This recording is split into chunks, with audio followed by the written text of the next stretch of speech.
Bonjour Audrey. Coucou Elisa, comment ça va? Eh ben ça va bien, ça va super bien cette nouvelle année. Bonne année à toi. Merci, bonne année à toi, bonne année à tous. Ouais, qu'elle soit douce et belle cette année 2026. Exactement. Et justement, en parlant de l'année 2026, euh, j'avais envie que tu nous parles, puisque toi, tu es calé dans ce domaine, de 2026, année numéro un. Donc on entend ça partout. C'est vrai. Début d'un cycle, on vient de terminer un cycle de 9 ans du coup. Donc qu'est-ce que ça veut dire? J'aimerais bien que tu nous parles de ça. Ok, alors la numérologie, c'est un petit peu comme l'astrologie, on ne peut pas y échapper. Et déjà pour comprendre comment on obtient le 9, comment on obtient le un, c'est en additionnant tout simplement les nombres présents dans l'année. Donc l'année dernière c'était 2 plus 2 plus 5, 2025, ce qui donne 9. Cette année, 2 plus 2 plus 6. En réalité, on arrive à 10. Et quand on additionne un plus zéro, on arrive à un. Donc c'est une année sous le signe du un, mais aussi sous le signe du 10. En numérologie, on parle de cycles de un à 9, mais tous les nombres en réalité ont une importance. Par exemple, euh, 2025, 2 plus 2, 4 plus 5, 9. Il n'y a pas de réduction pour arriver au 9, on arrive directement au 9. Mhm, Mais 2026, 2 plus 2 plus 6, on arrive à 10. Donc là, il y a une réduction parce qu'on fait 1 plus 0 égale 1. mhm, 2027, on sera en 11, 1 plus 1 égale 2. mhm. Et le nombre avant le nombre final, donc le nombre de la réduction, est très important et est à prendre en compte. Ça, on en Ça parle compte moins. aussi. Oui, ça compte aussi, c'est très D'accord. important. Donc c'est pas que un, c'est un et 10. Voilà. Donc l'année 9, chaque nombre de 1 à 9 porte une vibration dans laquelle on baigne au niveau collectif, puisqu'on est tous en année 2026. Et il y a aussi une vibration individuelle qui se vit à travers cette vibration collective. Le 1, c'est le début, le 2, c'est la construction, le 3, c'est l'expression, le 4, c'est la solidarité. Enfin, voilà, chaque nombre a son petit code vibratoire singulier. Donc là, l'idée, c'était de parler du code vibratoire du 10 qui devient un. C'est Mhm. ça? Oui. Ok. Qu'est-ce que ça veut dire? Parce qu'on entend partout, c'est une année un, c'est un nouveau cycle qui commence. Mais concrètement, ça veut dire quoi? Alors, concrètement, ça veut dire quoi? Bah, le un, c'est. Si on va se servir de deux métaphores. La métaphore des Legos, ça marche pas mal. Le cycle précédent, chaque cycle de 9 ans, ça nous permet de construire quelque chose. Mais quand on repart en année un, on a clôturé des dossiers en année 9, donc parfois ça a pu se manifester selon les personnes par des fins de relation, par des fins de boulot. Enfin, il y a forcément quelque chose qui a pris fin, d'une façon symbolique ou d'une façon très concrète, pour chacun en 2025. Mais cette fin, c'est pas on arrête pour repartir à zéro. On repart pas sur une page blanche en année un. C'est une nouvelle opportunité de construire quelque chose pendant les 9 ans à venir. Et toi, toi, par exemple, pour toi, tu sais ce qui a pris fin en 2025? Ah oui, moi c'est vraiment facile, mon mariage. Ah oui, voilà. Ouais, ouais, ouais. Ok, parce que moi, là, quand je réfléchis, quand tu me dis ça, je sais même qu'est-ce qui a pris fin en 2025. Mais Faudrait ça que peut je être une façon réfléchisse. d'être. Ça peut être Ah une oui, façon ok, d'être. ok, ok. Une relation au monde, un rapport au monde. Mm, mm. Moi, je te connais un peu, je trouve que ton mindset, il a vachement changé. Ah, le mindset. Le mindset. Ah oui, tu trouves que ça a pris fin là cette année? Enfin, du coup, il y a un nouveau départ cette année, mais qui a déjà commencé l'année dernière, ça veut dire. Oui, c'est ça, puisque en fait, c'est un cycle. Ok. C'est pas la fin et le recommencement, c'est plus une évolution. Voilà, Mhm, il faut imaginer une spirale ascendante. mhm. Et donc, on repart au point de départ de la spirale, mais sur un niveau plus élevé que le cycle précédent. Ok. Et Mais ça, pour le coup, par rapport à ce que tu me dis, ça veut dire que ça peut être ce renouveau peut avoir commencé déjà en 2025 quelque part. ah bah, c'est pour ça que le mot renouveau, je ne sais pas s'il est Ouais, juste c'est au peut-être pas final. le bon mot, mais c'est à cheval entre 2025-2026, la fin, le nouveau, enfin le début du nouveau commencement du début de la fin. Je sais pas comment. Restons avec le Lego. 9 ans avant, alors je suis nulle en maths, donc je ne sais plus si c'est 2016 ou 2017, le début du cycle précédent. Bah 2000, 2016. 2016. Hmm. Donc 2016, on était en année 1 et on est arrivé en 2025 en année 9. Attends, 2016, 6, 7, 8, 9. Ah non, 2016, on était en 9. Ah, bon, bah alors 2017, c'est pour ça que je suis 2017. nulle en... Voilà, je suis Donc pas mieux. 2016, c'était la fin du cycle encore d'avant. 2017, le début d'un nouveau cycle qui s'est terminé en 2025. Donc, Ah, c'est marrant. 2017, Romy, elle est née en 2017. bah voilà. Comme nouveau cycle, nouveaux parents. Enfin, pas nouveaux parents, mais en tout cas de 2 enfants. Donc ça change quand même Ça beaucoup la change donne. beaucoup de choses. Et là, peut-être que Romy, elle a 9 ans aujourd'hui. Mm. C'est plus non plus le même... elle commence à grandir, elle est plus Ouais. autonome. Mm, Donc c'est... Mais c'est pas la fin de quelque chose. mm, mm. C'est une évolution. Et ton rapport à ta fille, comme elle est plus grande, il va être différent et forcément, il est construit aussi Ouais, ouais, ouais. avec tout ce que tu as vécu Mm, mm. pendant les 9 années précédentes. Donc, reviens à ton Lego. Donc, ce Lego de la vie qu'on construit, c'est comme si l'année 1, elle nous amène un lot de pièces supplémentaires pour continuer notre construction, notre œuvre. Mais ce qui est super intéressant, c'est que l'année 1, donc si on fait un parallèle avec les arcanes du tarot, le 1, c'est le battleur. Mhm. Le battleur, c'est un personnage plutôt jeune, actif, dynamique, qui a devant lui une table à 3 pieds sur laquelle est posé différents objets, avec tous une symbolique. Ce que ça veut dire en gros le battleur, c'est qu'on a à notre disposition des nouvelles ressources, des nouveaux outils, des nouvelles briques de Lego. Mais que c'est encore un peu bancal, c'est pas une année où il faut s'exciter pour réaliser tous nos rêves et faire tous nos projets. C'est pas un sprint, c'est un marathon.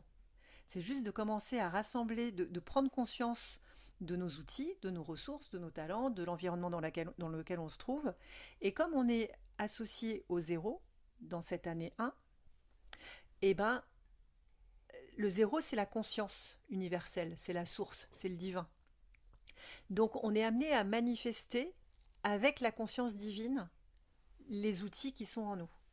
Ah oui, du coup, là, on part sur des futures années exceptionnelles. Exceptionnel, mais en fonction de notre niveau, alors pas de niveau de conscience, mais en fonction de notre monde intérieur. Mm. C'est par rapport à tout ce que toi tu dis sur cette histoire d'importance des pensées, comment on crée notre réalité, là c'est d'autant plus puissant dans le cycle à venir. Oui, donc quand tu dis pas le niveau de conscience, mais en tout cas la conscience qu'on y met. Oui, la conscience qu'on y met est très importante, Mm. parce que ces briques qui sont sur cette table à 3 pieds, Mm. en fonction de ton monde intérieur, le regard que tu vas porter sur ces briques crée la qualité de la brique et donc la qualité de la construction à venir. Mhm. C'est-à-dire que si tu as un regard de victime qui est coincé dans l'illusion du personnage et de l'ego, qui se compare, qui juge, qui est dans la compétition pour être le meilleur, pour écraser l'autre, tes briques, elles vont pas tenir la route. Mm. Par contre, si c'est un regard de bonté ou de compassion, de joie, de paix, ah bah alors là, l'édifice, il va être sublime. Ok. Et du coup, si on part, si on a la conscience qu'on va mettre dans ce qu'on va commencer à construire là, euh, bah, tout va se caler en 2026. Alors, c'est plus prendre conscience 2026. Ok. En 2026, c'est vraiment, ok, ah oui, tiens, c'est vrai, j'ai ça comme talent, j'ai ça comme ressource. Je vous donne un exemple concret. Ma fille, un jour, elle m'a dit, maman, si tu avais été au bout de tout ce que tu sais faire, tu serais déjà beaucoup plus riche. J'ai dit, ma fille, d'où vient cette sagesse multimillénaire qui sort de ta bouche? Et effectivement, j'ai pas mal de savoir-faire. Par exemple, je dessine. Et ça, c'est quelque chose que j'oublie. Parce que comme c'est un truc que je fais, pour moi, c'est normal, tu vois. Bah oui, je dessine depuis toujours. Mais voilà. Mais en fait, non, de prendre conscience que ça, c'est un talent. Mhm. Et que je peux le mettre à profit. Ça fait partie de mes briques. Mhm. Et lui donner toute la valeur qu'il a, sans le sous-estimer. Ok. Donc ça veut dire que 2026, c'est le moment pour faire une sorte un peu de bilan sur nos compétences. Plutôt d'inventaire. D'inventaire. Enfin oui, quand je dis bilan, c'est pas Oui, dans le terme on fait le bilan pour clôturer quelque chose, mais plutôt pour effectivement plutôt dans le sens inventaire des compétences et d'en prendre conscience d'en prendre conscience. et de voir après ce qu'on fait avec. Voilà, et de voir aussi par rapport à l'élan, qu'est-ce qui nous anime, qu'est-ce qu'on a envie de manifester, d'observer si cet élan, c'est un élan du cœur, c'est un élan de l'âme, ou est-ce que c'est un élan du personnage, de l'ego. Mhm. Mais là aussi, d'être dans l'observation, pas forcément dans l'action. Ok, Donc c'est une année plutôt d'introspection en fait, d'accord. que d'action en réalité. Ce sera plutôt l'année 2, l'action. L'année Ok. 2, on commence à coller les briques les unes avec les autres et à construire pour de vrai. À rassembler ce Ouais, qu'on a observé, l'inventaire qu'on a fait. ouais. Et, Là, c'est les plans. Là, on rassemble les matériaux et on fait les plans ok, et on se prépare. Voilà, prépare le corps, l'esprit. ok, ok. Et d'ailleurs, tu m'as montré la liste des thèmes que tu vas Ah proposer oui. cette année dans les coachs café. Bah, celui de janvier, Ouais, justement, c'est sur Life Vision, ça s'appelle. Et, et, et c'est un peu avec tu vois, l'outil en coaching qu'on appelle la roue de la vie, où tu fais un peu une espèce de camembert et puis tu définis plusieurs thèmes de vie. Enfin, pas plusieurs thèmes. Ah, j'ai perdu le mot. secteur de la vie un Ouais, peu. Ouais. secteur. Genre quoi, genre professionnel, Voilà, famille, exactement. amis, ok. Et en fonction de ça, tu vas attribuer une note à chaque secteur, mais c'est pas le bon terme, mais ça va peut-être me revenir. Et en fonction de ça, ça va te donner une espèce de camembert, de dessin, quoi.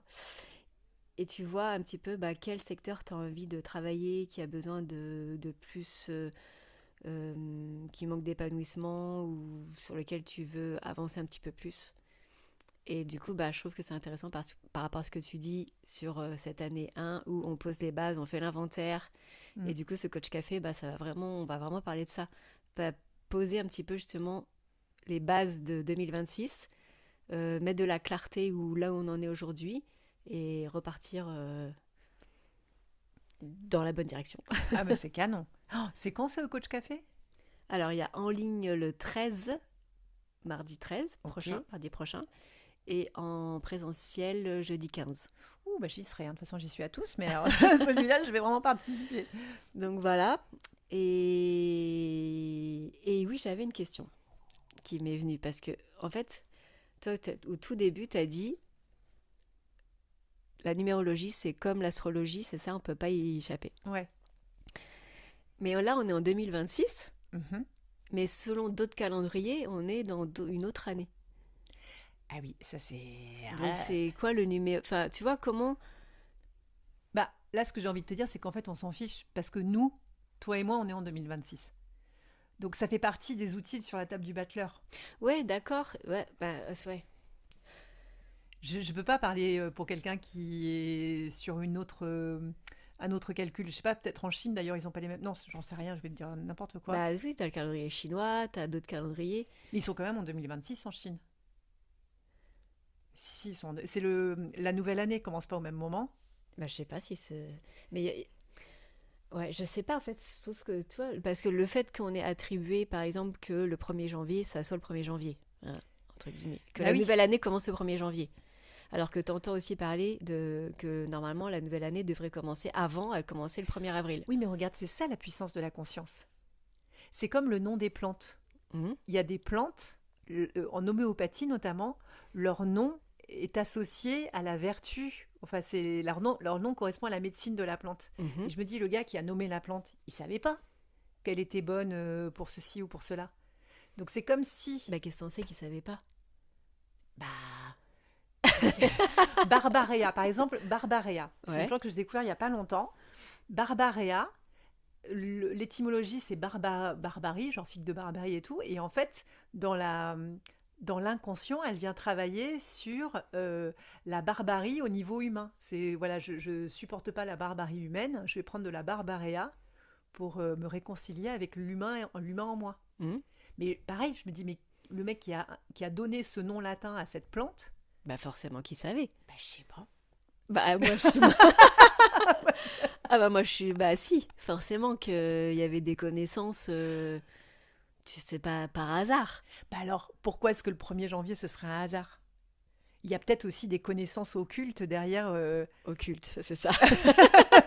derrière le choix de, bah, on démarre à ce moment-là. Oui, mais en fait, bah, moi je suis pas assez calée là-dessus, mais t'entends aussi dire que normalement, avant, le début d'année commençait le 1er avril. Ah, moi j'avais entendu le 1er mars, alors, tu vois. Bah, 1er avril, c'est pour ça que maintenant c'est le poisson d'avril pour... genre c'est une blague en fait, tu vois. Et que normalement, voilà, à la fin de l'année, ça devrait être le 31 mars. Ok. Alors, tu vois, au niveau astrologie, numérologie, tout ça, est-ce que est-ce que c'est pas faussé? Est-ce que on a des vibrations ou des énergies bah, finalement qui devraient pas être celles-ci? Tu vois ce que je veux dire? J'en ai aucune idée. Tout ce que je peux dire, c'est que au-delà de tous ces thèmes, de tous ces tes poissons, donc ton caractère, c'est ceci, c'est Ouais, cela, t'es en année 1, donc il va se passer ça et ça et ça. Au-delà de ça, de toute façon, on est amené à transcender tout ça. absolument. On est amené à transcender la roue du karma, on est amené à transcender nos thèmes, on est amené à transcender Mm. nos Ça, ouais, programmations. c'est important que tu dis ça parce que je trouve que faut pas s'identifier justement à notre signe astrologique, ou bah, même si on a parlé de l'année 1, etc., parce qu'on en entend parler et c'est intéressant d'avoir les infos. Voilà, c'est Mais il ça. faut pas s'identifier en disant ah ouais, bah là c'est l'année 1, alors bon, bah c'est l'année où je vais faire ça. Ok, tu vas le faire, mais si tu le fais pas, c'est pas grave. Oui, Et si tu l'as fait l'année dernière, bah c'est bien aussi, quoi. c'est OK aussi. Ça peut donner des repères, ça peut donner une structure, ça peut donner... moi, je trouve ça intéressant en termes de compréhension. Mm. Et ça permet aussi de prendre du De recul. support, d'outils, voilà. Et puis de prise de recul sur son expérience, Mm. sur son vécu. Mais effectivement, surtout avec cette espèce enfin, c'est pas une espèce, mais l'évolution de conscience qu'on traverse tous et tout ce dont on parle ici sur ce podcast, ne pas en faire une vérité absolue et ne Mm. pas s'enfermer dedans, jamais. Mais grave. Et oui, parce que souvent il y en a beaucoup qui lisent leur thème astrologique, machin. Donc ok, ça peut être des outils, mais pour moi, j'ai l'impression que ça sert vraiment à l'ego en fait. Ça Bah te oui. limite. Mm. Même si tu te dis ah oui, bah moi je suis tel signe, je peux faire ça, c'est dans mon caractère ou bah, en fait ça te limite, ça t'enferme dans cette façon dont on attend que tu dois être. Dans Je sais une pas si croyance. la phrase elle est bien française, mais enfin bon t'as compris. C'est pour ça que ça peut être soit une limite, soit un tremplin, en fonction du regard que tu poses dessus. Mm. Mais voilà, on n'est pas, on est bien plus que ça. On est bien plus que ça. Ça, on est d'accord. Voilà. Mm. Et donc on vient, en fait, ouais, on vient sur Terre faire, ça on l'entend souvent, mais moi je sais pas, j'ai l'impression depuis quelque temps que c'est plus de la théorie et je le ressens, je sais pas comment expliquer, que je suis là sur Terre pour vivre une expérience Mhm. et que je suis vraiment en mode observateur de ce qui se passe. Et souvent je me dis ah ouais c'est comme ça que ça se passe ici, d'accord. Tu vois. J'essaie de pas m'identifier, bah, je suis tel signe, du coup j'ai tel caractère, mon prénom ça signifie telle chose. Bah ok, oui, si j'ai pris ce personnage là sur Terre, bah, c'est mon véhicule, donc bah, j'expérimente la matière à travers ça, mais je suis pas ça. Bah oui, t'es bien plus que ça. Parce que toi, t'as passé ce cap de la psyché, du psychologique. Ouais. Ça, c'est Denis Marquet qui en parle dans un podcast qu'on peut mettre en lien. C'est la psychologie et la spiritualité, un petit peu la limite de la Mhm. psychologie par rapport à la spiritualité. Ok. Et il disait la psychologie, on en a besoin pour se connaître. Enfin, certaines personnes en ont besoin parce qu'ils sont en quête de soi, de se connaître, etc.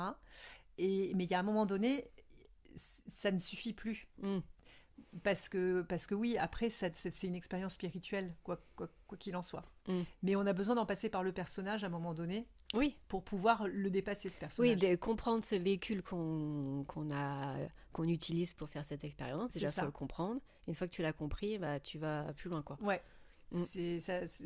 Il y a toujours une soif à la psychologie. Au bout d'un moment, il reste quelque chose qui n'est pas assouvi, qui n'est pas Mm. étanché. Mm, mm. Et c'est là où la spiritualité, c'est la source de tout. Voilà. Ça Voilà. remplit cette soif.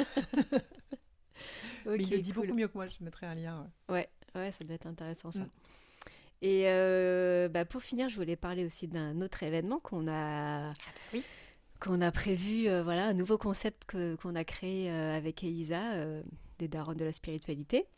On en a parlé, j'en ai déjà parlé dans ma newsletter et puis sur le compte Instagram des darons de la spiritualité. C'est carte sur table. Ça, j'ai hâte. C'est vendredi. Ouais, vendredi. Donc là, pour le coup, c'est que en présentiel. Donc si vous habitez à Tours ou dans le coin, bah, n'hésitez pas à venir. Vendredi à 15h au Café Saint-Germain. Et en fait, le concept, c'est Elisa qui est passionnée de tirage de cartes, d'oracles, de tarot, etc. et qui connaît toutes les cartes. Vous fait un tirage. Vous venez avec une question ou juste, voilà, par curiosité, juste une carte qui sort, peu importe. Et en fonction de ce qui sort, du message qu'on vous transmet, moi après je prends le relais pour un mini coaching express de 10-15 minutes. Voilà, et vous repartez avec un éclairage, plus de clarté. Voilà. Et donc, on dit vendredi, mais pour ceux qui réécoutent ce podcast, Ça sera une fois par mois. Voilà, Un vendredi, une fois par mois. au Saint-Germain à Tours. Et donc là, le premier, ce vendredi, je ne sais plus quelle jour on sera le 9 ou le 10. Tout à fait, le 9. Voilà, le 9 janvier. C'est bien le 9? Je ne suis pas sûre, mais Ben, on le vous 9 laisse vérifier. janvier. 9 plus 1, ça fait 10, et du coup, Bah, ça fait, hein. voilà, ça fait. On va manifester. Bah, c'est parfait. Non, mais c'est super. Donc, on vous donne rendez-vous vendredi prochain. Bah, de toute façon, il y a la sortie de ce podcast aujourd'hui. Parce que... Il sera en ligne vendredi. Ah oui, donc du coup, là, en fait, là, je suis en train de vous dire ça, c'est vendredi. Mais du coup, il va sortir vendredi. Donc, c'est aujourd'hui, carte sur table. Ah la vache, on a des points. Les darons du podcast. En plus, là, on le fait. C'est rare qu'on le fasse après déjeuner, mais on est un petit peu en mode digestion. C'est ça. Eh ben, on l'a fait 3 fois celui-là pour une fois. C'est Ah rare. Hein. ouais, on a eu D'habitude, du c'est mal. one shot, mais là, on l'a refait tout simplement parce que on Bah, n'avait pas mis enregistré. Non, le premier, on l'a raté parce que les chiens se sont mis à aboyer comme des dingues. C'est ça. On a arrêté. Et le deuxième, on a oublié de lancer l'enregistrement. Voilà. Donc ça, c'était. Donc ok. Donc carte sur table, c'est aujourd'hui, cet après-midi. Rejoignez-nous au Saint-Germain. Et si vous n'avez pas eu le message pour aujourd'hui, bah ça sera un vendredi par mois. Donc guettez les réseaux sociaux et la les newsletter mails. si vous êtes abonné à nos newsletters Voilà, exactement. respectives. Et ben gros bisous et belle journée à vous et à La semaine la prochaine. semaine prochaine. Salut Audrey. Salut.